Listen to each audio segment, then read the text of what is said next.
Well, folks, this is the 255th document filed in the Andrew Colborn versus Netflix Chrome Media Synthesis Films Loricardi and Mortimo saga.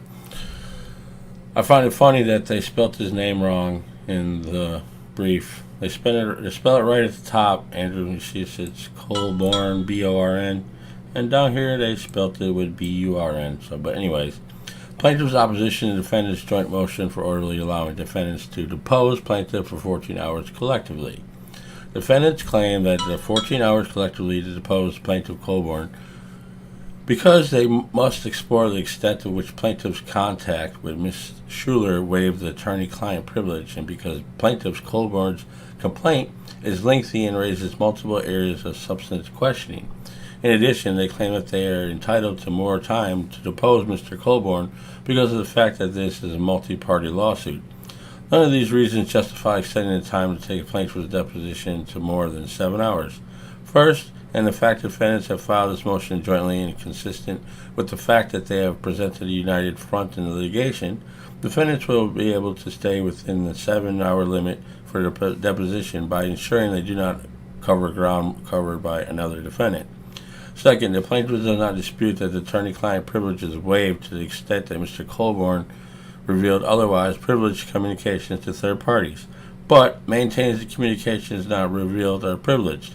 Given the concession, defendants will not need to explore Mr. Colborn whether communications with Ms. Schuler regarding privileged communications result in a waiver of the attorney-client privilege.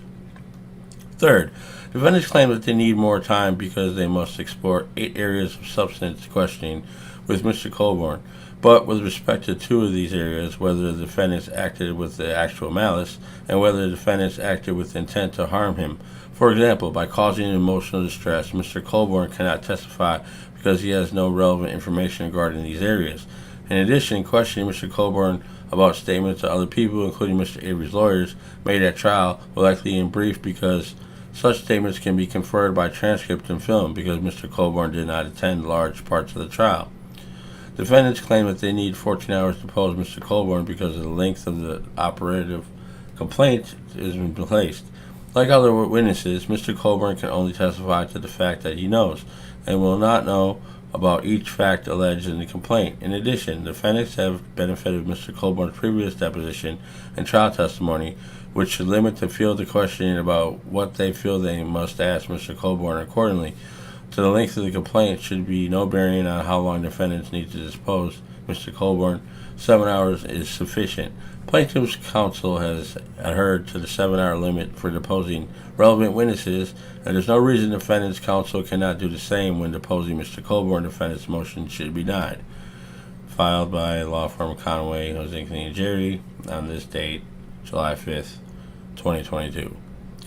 So they're trying to stop them from deposing them for a whole 14 hours, which I do believe is justified based on the information they're trying to obtain. But I'm sure we'll get a response from the judge, hopefully within a few days. Y'all got any questions before I sign out?